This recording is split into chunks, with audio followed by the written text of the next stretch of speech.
So we're back, everybody. Happy Memorial Day. Testing out the GoPro. Hopefully that works out better than expected. Give you guys a little bit better video quality. So it's been about 4 or 5 days since I was able to pull all the plugs successfully. Check the electrical system, make sure that nothing was going to get burned down. I also was able to get fuel into both tanks. Unfortunately, the driver's side tank leaks like a old kitchen sink, so that's going to have to be addressed.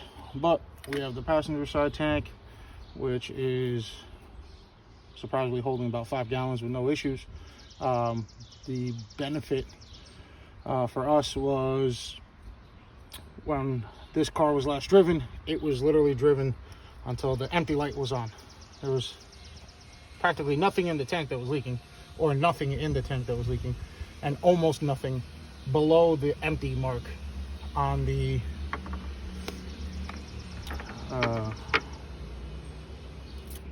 passenger side tank. So with that being said, I felt pretty confident that there wasn't really going to be too much varnished fuel in there or gel.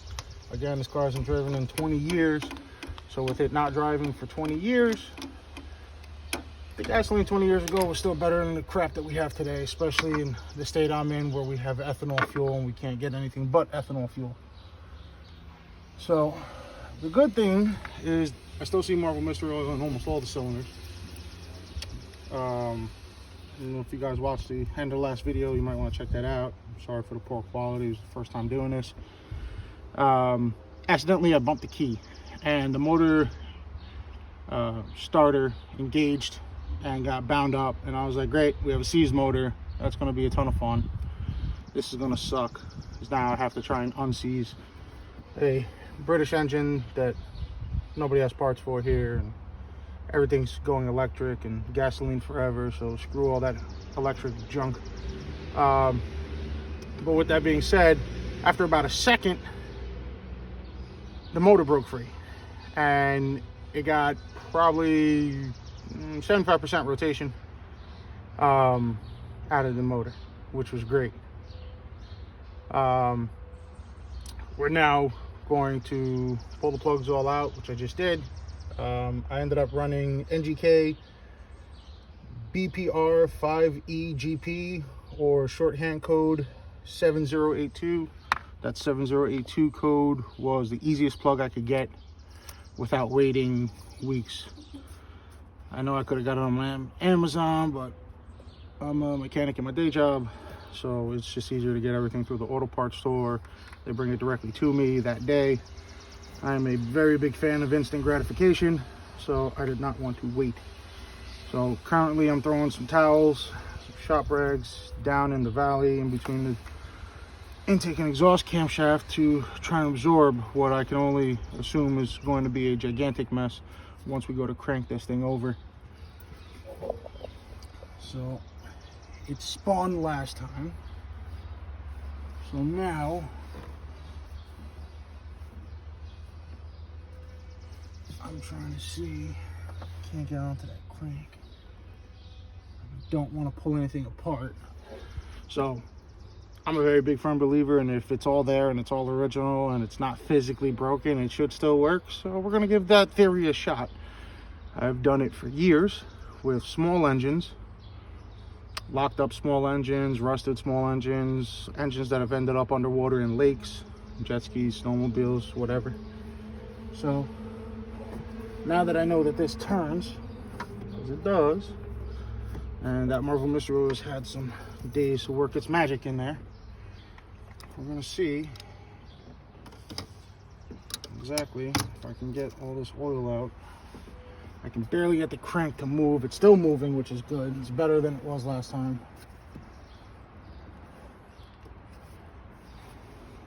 Kind of hope it doesn't have bad compression or we didn't jam a ring.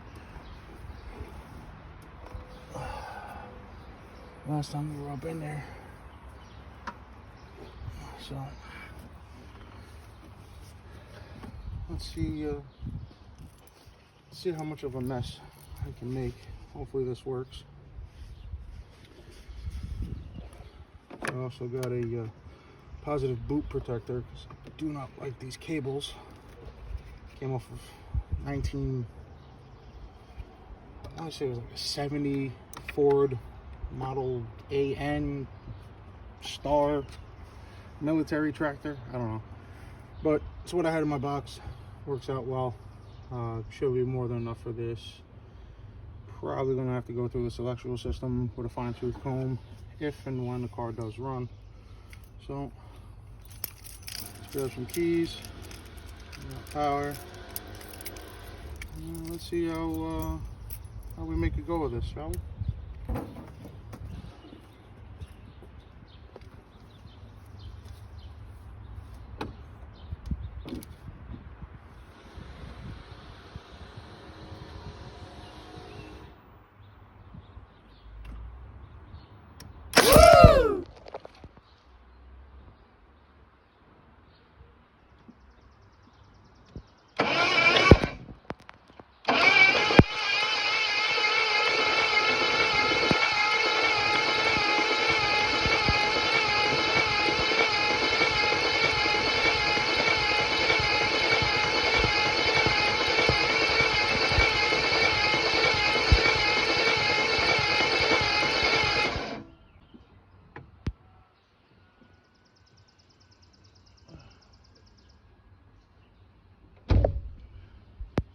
Messy. Wow, that is something. That is definitely something. Wow, that phone is soaked. So everything got messy, but she turns really well. And I actually think I heard spark chiming off because I forgot to undo the coil. But yeah.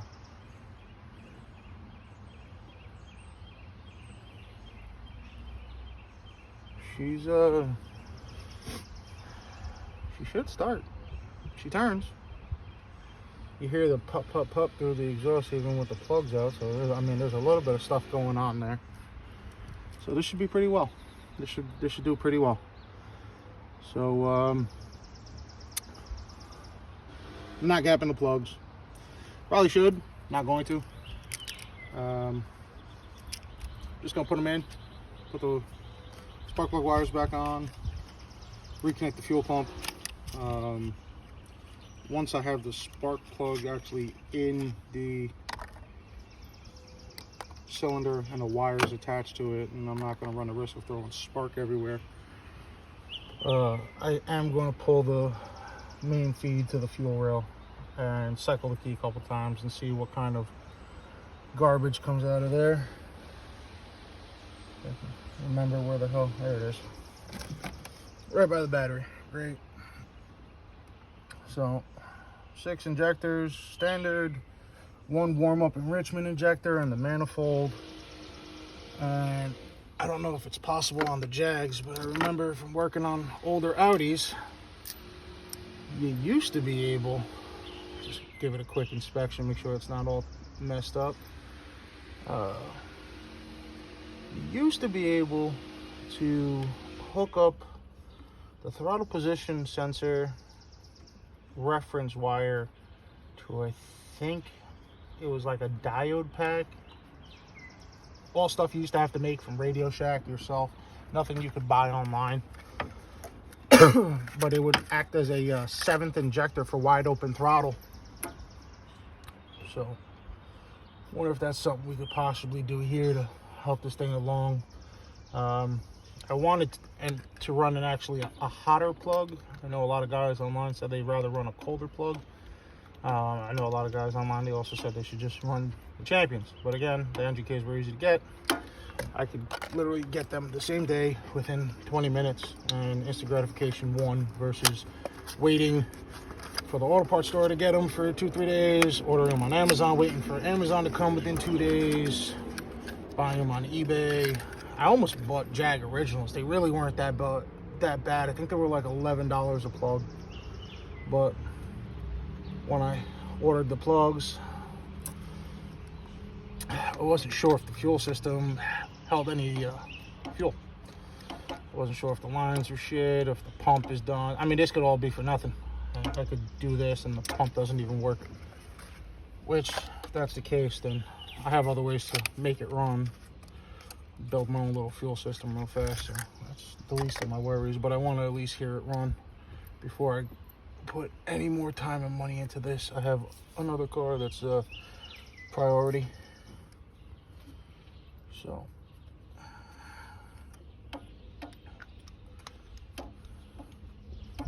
but these are the crossovers from the Champion plugs that were in there, which are correct. The RN12YC is the correct plug for this.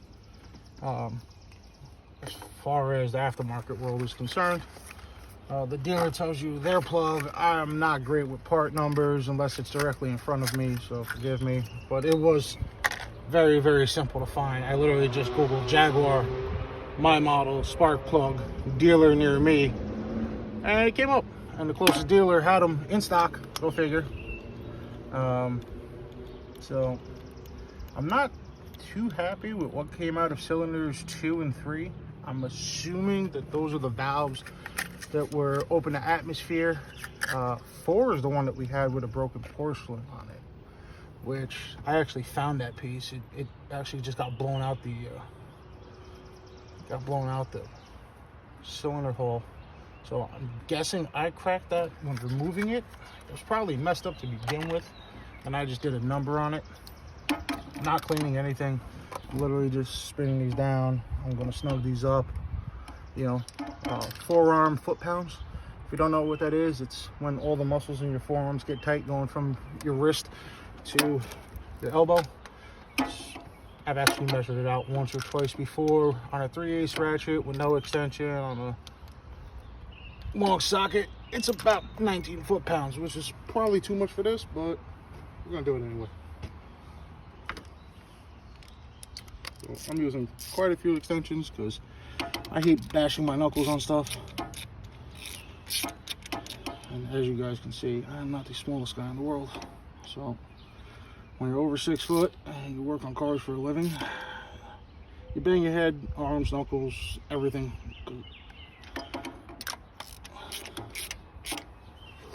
That's just what happens. But it was a lovely, almost 80-something degree Memorial Day. We got the plugs back in, plug wires back on. I'm going to jump the fuel pump relay after I disconnect the feed. I just want to see what comes out the line. Hopefully the hose comes off in one piece. But it turns over. Let's see what it does. Hopefully I get super lucky and we can move on to other things. Nice floor vent. That was optional on the American models. So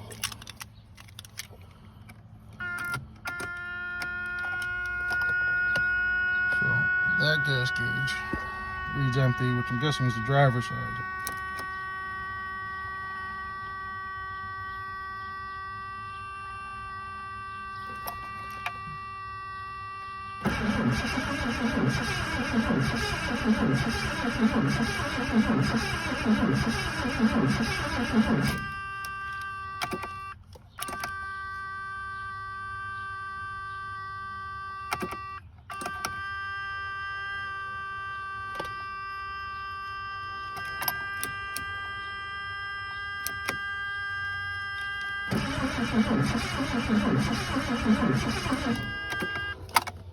So I hear nothing from the back of the car. Here's the pumps are probably done, but I've got laughing gas. So let's see if I can shoot this in something. Everything's got a clamp on it. They really don't make this easy. Let's see if I can't shoot this in something and get it to bark off at least one. At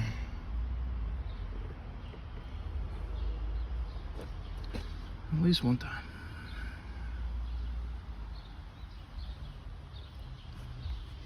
So I think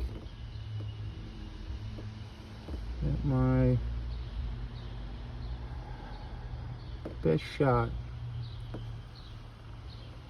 is to take off the clamp on the elbow.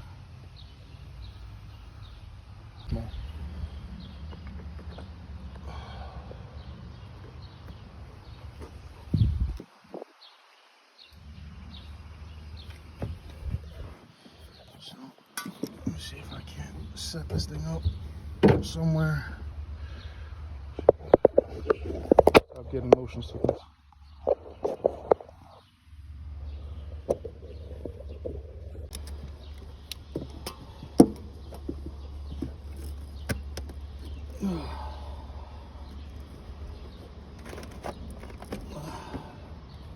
I'm sure my neighbors just love the whole neighborhood smelling like gas.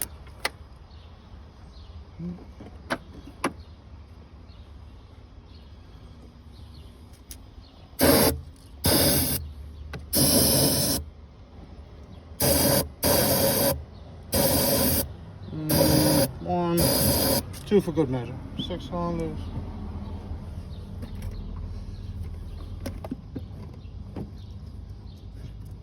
There you go. It's not perfect, but it is perfect.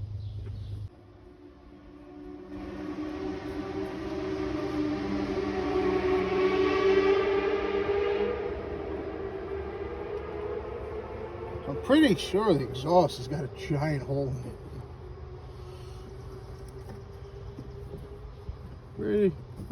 Pretty positive actually about that one.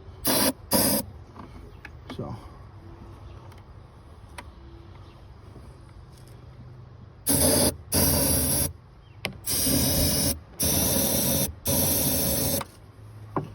It's a little faster.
Smells like fireworks.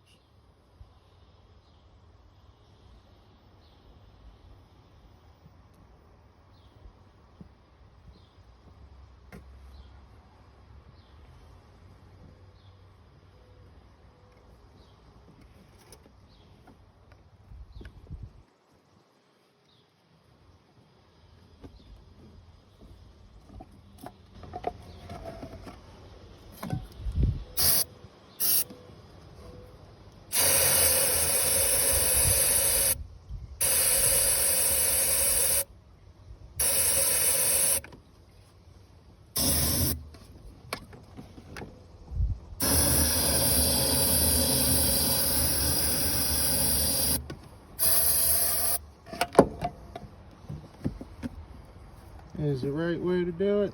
No. I'm doing it anyway? You bet your ass.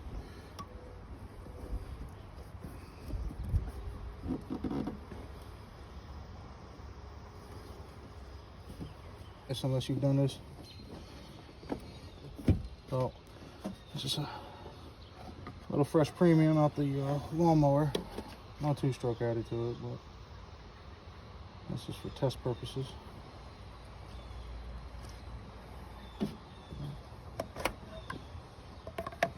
Let's see what that does. Yeah. No, we're not gonna let her die.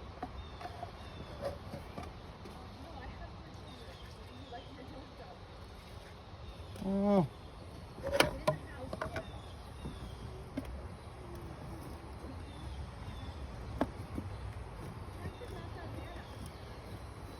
not wearing all black.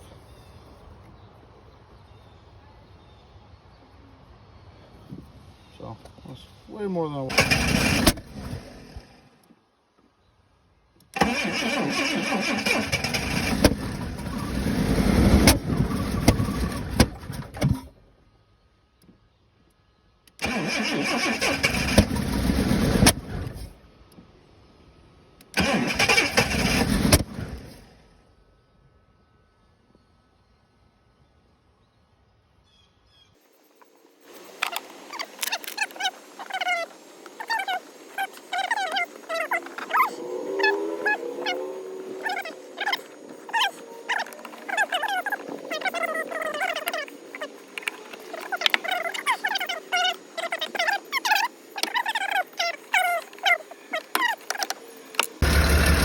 After some finagling,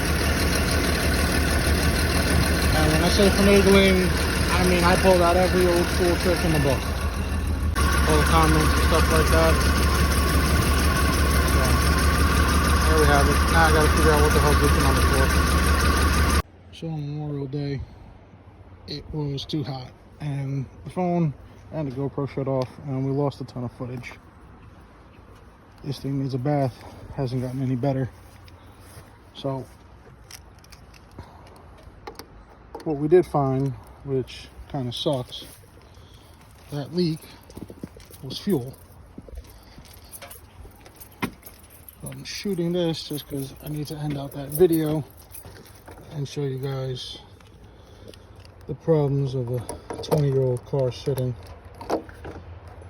And I'm pretty sure it's because of the damn sunroof.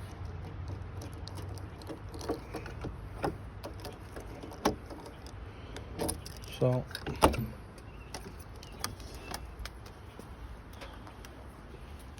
the worst thing anybody wants to see is rust, but it's even worse when you can see the floor. So hopefully the car's not too bad, and it's just surface over here. I mean up there, I'm pretty sure I'm gonna have to put a patch in it, or maybe just do the entire floor pan. Not 1000% positive. I'm gonna have to get covers and stuff like that. But if the car is unsafe, as much as I love this thing, it's gonna have to go. So stay tuned. As soon as I can get this thing on the lift, I will make another video, so keep all of you updated. Like I said, this was always going to get interesting, but on a small chance, it's just patching that floor pan. I already spoke with the body shop at work. We're going to sand and re-clear the hood.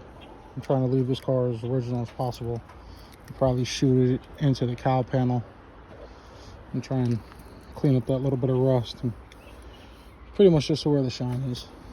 I'm going to try and buff the whole car out first, see what it looks like, see where the bad spots are, provided the car is not completely rotted to death.